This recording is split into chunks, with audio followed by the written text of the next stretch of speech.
بسم اللہ الرحمن الرحیم۔ السلام علیکم۔ آپ دیکھ رہے ہیں چوتھا ستون، میں ہوں جواد فیضی۔ ناظرین، کیوں نہ آج بات کی جائے اس ماں کی جس کی عمر تو 74 برس ہو چکی ہے، لیکن اس کے ساتھ ہم نے کیا کیا کھلواڑ کیے۔ ہم نے یہ دیکھا کہ اس ماں کے ساتھ ہم نے اس کو بار بار لٹتے دیکھا، بار بار اس کے سینے پہ مونگ دلتے دیکھا۔ جس کے پاس اختیار آیا، جس کے پاس اقتدار آیا، پہلے تو اقتدار پہ قبضے کیے گئے۔ اس ماں نے ہمیں یہ بتایا کہ جینا کیسے ہے، سرخرو کیسے ہونا ہے۔ جی، میں اس ماں کی بات کر رہا ہوں جو آج 74 سال کی ہو گئی ہے، اور وہ دھرتی ماں ہے، وہ پاکستان ہے، جس کی سالگرہ پہ شادیانے بجائے جا رہے ہیں، اور تو اور پیپیاں ماری جا رہی ہیں، اور آتش بازیاں ہو رہی ہیں۔ لیکن کبھی تصور کیا ہے ہم نے کہ اس دھرتی ماں سے ہم نے تو عزت بھی لی، معاش بھی لیا، شناخت بھی لی، لیکن ہم نے اس کو دیا کیا؟ اگر ہم بات کریں اشرافیہ کی، اگر بات کریں اس ملک پہ مسلط رہنے والے حکمرانوں کی، تو انہوں نے اس ملک کے ساتھ کیا کیا، اس دھرتی ماں کے ساتھ کیا کیا؟ ہم نے یہ دیکھا اس پہ مارشل لائے، ہم نے یہ دیکھا اس دھرتی ماں کے 2 حصے کر دیے گئے، اور ذمہ داران کا تعین کرنے کی بات آئی تو پھر ہماری زبانیں، ہمارے وہ خیالات ختم کر دیے گئے، مسدود کر دیے گئے، راستے مکمل طور پر بند کر دیے گئے۔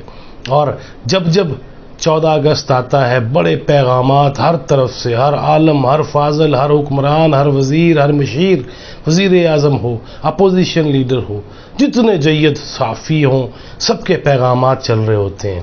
لیکن ہم نے آج تک اس دھرتی ماں کے ساتھ کیا کیا ہے، اور کیا ہم نے اس کا حق ادا کیا ہے؟ کیا یہ جس نے ہمیں اپنی آغوش میں پالا، جس نے ہمارے اوپر بہت سے فرائض عائد کیے تھے، کیا ہم وہ پورے کر رہے ہیں؟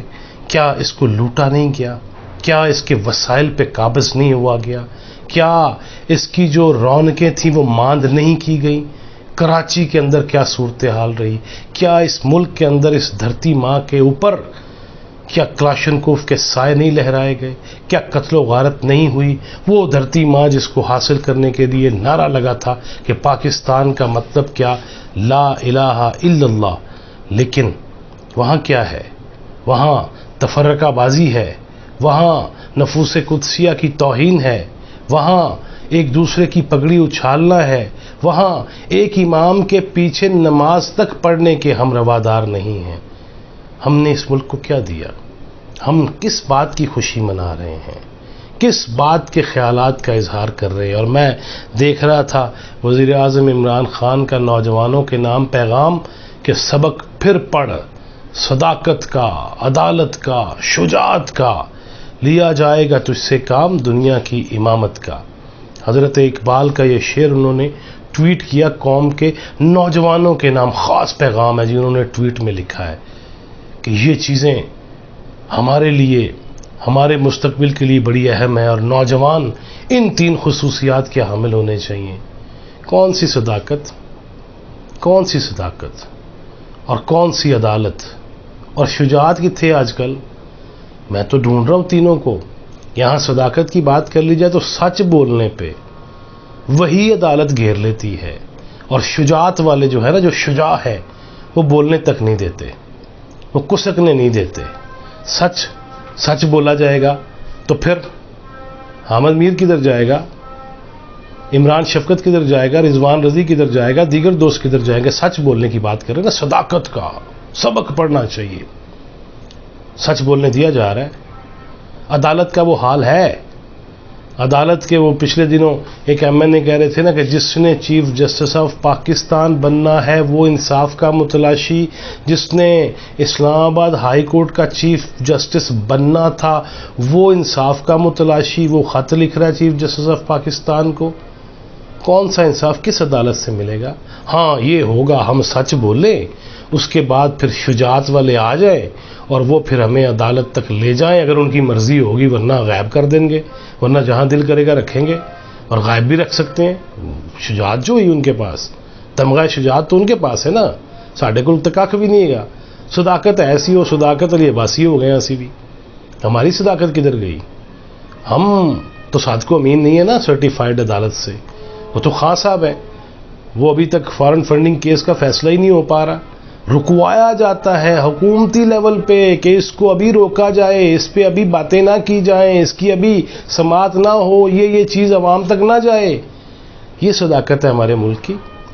یہاں پہ حکمران طبقہ وہ کسی کو سچ بولنے کا، اور وزیر اعظم کہہ رہا ہے سچ بولنے، صداقت کا، پھر عدالت کا، وہ پھر اگر شجاعت والے وہ FIR کاری دیں تو پھر عدالت میں کیا حال ہوتا ہے؟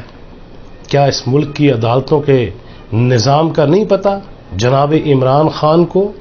کیا اس ملک کی ماتحت عدالتوں سے لے کے عالیہ تک اور عظمیٰ تک جو حال ہو رہا ہے وقار کا، اس میں کیا ہوگا؟ اور شجاعت والے جو دل کرے، یہ ہمارے نوجوانوں کو خان صاحب نہ مت کریں اس طرح، آپ ان کو کیوں کنفیوز مزید کر رہے ہیں؟ مجھے سچ بولنے کی اجازت دیں گے آپ؟ کسی بھی شخص کو اٹھ کے سچ بولنے کی اجازت دیں گے آپ اس کی زبان کاٹنے پہ آ جائیں گے، آپ اس کے خیالات کو ختم کرنے پہ آ جائیں گے، آپ اس کا، یہی اللہ تعالیٰ نے کہا تھا الرحمن علم القرآن خلق الانسان علمہ البیان، بیان کی یہ نعمت دے رکھی ہے، اللہ اترا کے کہہ رہا ہے، اور آپ تو بیان ہی نہیں کرنے دیتے کسی کو۔ ہاں بیان وہ چل رہے ہیں اس پاکستان میں، وہ کافر، اور وہ کافر تو ہوگا جب وہ کہے گا کہ وہ قرون اولیٰ کے لوگ کافر، نبی کے جانثار کافر، خدا نہ خواستہ، نہ معاذ اللہ ثم معاذ اللہ۔ یہ تو حال ہے ہمارے، اور وزیر داخلہ بھی جا کے بیٹھ جاتے ہیں ایسی جگہوں پہ۔ ابھی پچھلے دنوں جو صورتحال ہوئی افغانستان کی، اور ٹل ٹوڈے جس طرح طالبان بڑھ رہے ہیں، قبضے کر رہے ہیں، کوئی تصور کر سکتا ہے کہ امریکہ کے اندر امریکی صدر پہ تنقید ہو رہی ہے؟ خان صاحب یہ بھی بتائیں نا، تنقید ہر ایک کو حق دے دیجئے۔ کیا امریکی میڈیا اس وقت امریکی صدر جو بائیڈن پہ جس طرح تنقید کر رہا ہے کہ ٹرمپ نے افغانستان سے مرحلہ وار افواج کا انخلا طے کر رکھا تھا، اور ایک دم سے حالات چھڑ کے نہیں نسنا سی راتوں رات، اپنی چیزیں بھی چھوڑ گئے، بھاگے یہاں سے، اس پہ امریکی صدر پہ تنقید ہو رہی ہے۔ وہاں پہ بھی شاید کوئی FIA ہو پاکستان کی، چلے ایجنسی بھیج دے، اس میڈیا کو جا کے پکڑ لے کیوں امریکی صدر پہ تنقید کی ہے۔ یہ میری عین نوازش ہے خان صاحب، عین سے عمران اور عمران اسماعیل اور عثمان بزدار اور عبدالقیوم نیازی، میں اس بحث میں نہیں پڑتا، لیکن یہ میری عین گزارش ہے، عین نوازش ہوگی آپ کی کہ خدا کے لیے اس قوم کو مزید کنفیوز نہ کریں۔ آپ ٹویٹ کرتے کہ خاموش ہو جاؤ گستاخو، یہاں کوئی سچ نہ بولے، کیونکہ سچ بول کے بھی تو چھتر ہی کھانے نے۔ انہوں نے کہا ہاں تھانے جانا ہے کہ اتھے ہی؟ انہوں نے کہا تھانے جا کے بھی وہی ہونا ہے بھائی، تو اتھے ہی کر لا جو کرنا ہے۔ ہمارا تو حال یہ ہے، آپ اس طرح کے اپنی سٹیٹمنٹ واپس لیں، اپنا ٹویٹ واپس لیں، اور آپ نے جو کرنا ہے انی ڈالیں، کریں، اس قوم کو مزید کنفیوز نہ کریں۔ ایک طرف سچائی کی باتیں، ایک طرف جھوٹ پہ مبنی قصے اور کہانیاں، وہ دینی اعتبار سے ہوں، وہ سیاسی اعتبار سے ہوں، آپ کا بیانیہ بس بیان کیا جائے، وگرنہ پھر ہم غدار ٹھہرے۔ 14 اگست والے دن یہ گفتگو کرنے کا مقصد ہے کہ خدا را ہر فرد، ہر شخص، وہ جتنا مرضی بڑے عہدے پہ کیوں نہ ہو، وہ آئین کے تابع ہونا چاہیے، اور اگر نہیں ہے تو پھر بس کر دو۔ پھر یہ صداقت، عدالت، امامت، شجاعت، صحافت، یہ سارا کچھ قسم سے یہ طوطے باجے سن کے نا باجیاں کہتا، وہی باجیاں، کچھ باجیاں اللہ والی ہیں، کچھ میرا جسم میری مرضی والی ہیں۔ یہ تو اس پاکستان کا حال ہے۔ کون سی صداقت، کون سی عدالت، کون سی شجاعت؟ ہاں وہ شجاعت والے ہیں جو کہتے ہیں میرا جسم میری مرضی، انی پا دیو، جو میرا دل کرے گا وہ کروں گی، جو میرا دل کرے گا وہ کروں گا۔ وہ شجاعت ان کے پاس ہی رہنے دے خان صاحب، عام قوم کے غریب بچوں کو مزید کنفیوز نہ کریں۔ اللہ ہمارے حال پہ رحم کرے، اللہ تعالیٰ پاکستان کے حال پہ رحم کرے، اور اللہ تعالیٰ ہمیں خدمت کرنے کی توفیق دے۔ ٹل نیکسٹ ویڈیو، اللہ حافظ۔